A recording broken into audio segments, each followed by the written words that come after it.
เห็นหูตัวห่างปลายเสียง phonetic อันนั้น IPA phonetic บอกว่าสัง phonetic อันว่านั้นเป็นเปิงซอยลายออกเสียงอังกฤษให้ปีให้เพียนนั่นเย้าอันนี้ปุ่นตาผู้ที่ใครเรียนเพียนภาษาอังกฤษครับเรียนเพียนเฮาคาตีออกเสียงซื่อหือให้มันปีให้มันเพียนในซ้อมไว้เลยที่ไหนครับอันดังสุดคำว่า vowel หวังว่าสังขอความว่า vowel ความแตกหวังว่ามีกับเงาเป็นตัวเลขอันต่างตัวเสียงเมกับเงานั้นยาวในภาษาอังกฤษมีเมเสียงทั้งหมด26ตัวในเมเสียง26ตัวนั้น5ตัวซ้ำเป็นเมกับเงา5ตัวซ้ำมีสังหลายๆล่ะเพราะว่าใน A E I O U 5ตัวเตรียมสังเตลอกับลอสังก็ยาวเตเลยมี5ตัวเนี่ยกับลอก่อนตอนที่ออกเสียงมาเป็นข้อความไรต่างห้องว่ามีกับเงาต้องง่ายๆก็ภาษาอังกฤษเนี่ยเมเสียงมีทั้งหมด26ตัวในเมเสียง26ตัวเนี่ยมีกับเงามี5ตัวกำในเฮามาตัว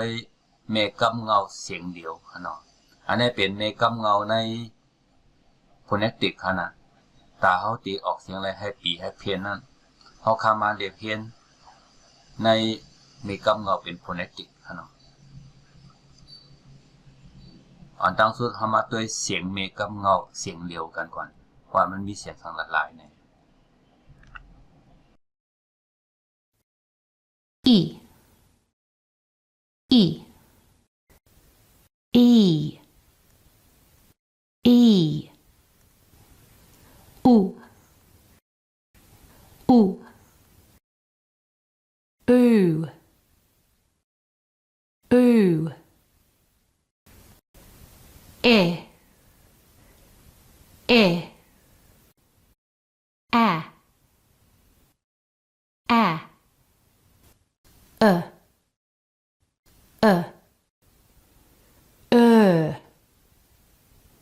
Uh Ah Ah Ah Ah Ah Ah Or Or ได้เป็นเสียงเมกับเงาเสียงเร็วค่ะเนาะทั้งหมดมี1 2 3 4 5 6 7 8 9 10 11 12ตัวค่ะนะอันนี้เป็นเสียงเร็ว10กว่าเฮาก็เรียบเห็นปีกย่อยมันวันนี้ซื่อเมกับเงาเสียงเร็วป๊อดในเมกับเงามันจะมีเสียงยาวกับเสียงป๊อดค่ะนะเมื่อเขาออกเสียงเขาจะเลยวนถึงว่ามันเป็นเสียงป๊อดถ้าเป็นเสียงยาวเนี่ยมันต้องตีปีต้องตีเพนอันนี้เป็นเมกับเงาเสียงป๊อดค่ะแต่ที่กับรอดังตัวอีค่ะเมกับเงาอี E E Sit Sit Hip Hip Lid Lid Tick Tick Big Big Busy Busy England England Bin Bin Myth Myth อ๋อค่ะอันนี้เป็นลายออกเสียงเขาเนาะตั้งซ้ายสุดในตัวเลขอังกฤษตัวเลขอังกฤษเต็มตัวเลขอังกฤษเขานะอันตัวในช่องสองในซ้ำเป็นตัว phonetic ฮะที่ปีเนี่ยอยู่ในช่องสองนี่ค่ะนะ phonetic เพราะว่าเขาตัว phonetic เนี่ยไ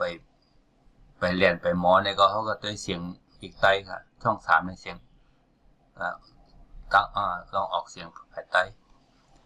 ช่องสี่เนี่ยซ้ำเป็นตีป่องมันฮะ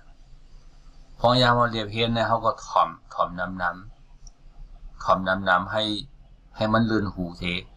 ตีป่องมันก็เขาก็ต้องอ่อนในใจค่ะอันนี้เป็นไล่เรียบเพี้ยนค่ะนะแต่เลยเรียบเพี้ยนว่าเพราะเป็นเมกัมเงาอีเนี่ยพอรอกับเสียงอันนี้เนี่ยมันออกซื่อหือออกซื่อตีป่องว่าซื่อหือเนี่ยเลยเรียบเพี้ยนเท่านั้นค่ะนะ10 กว่าเขาก็ตัวอย่าง10 กว่าหน่อยทำไมมีกำเงาเสียงเลี้ยวยาวเมื่อกี้นี่เป็นเสียงป๊อดขนาดเป็นเสียงยาวเสียงป๊อดถึงยาวเขาจะเลยออกปีเพี้ยนทำไมติดกับเราต้องอีขนาดเมื่อกี้เป็นอีตอนนี้เป็นอีขนาดเมกับเงาเสียงเหลียวยาวอันนี้ติดกับเราต้องมีกับเงาอีขนาดE, E, seat, seat, sheep, sheep, leak, leak, team, team, B, B, C, C,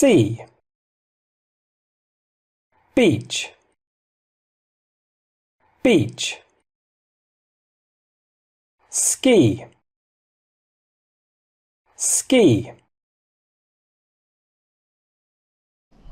อ๋อค่ะอันนี้เป็นตัวอย่าง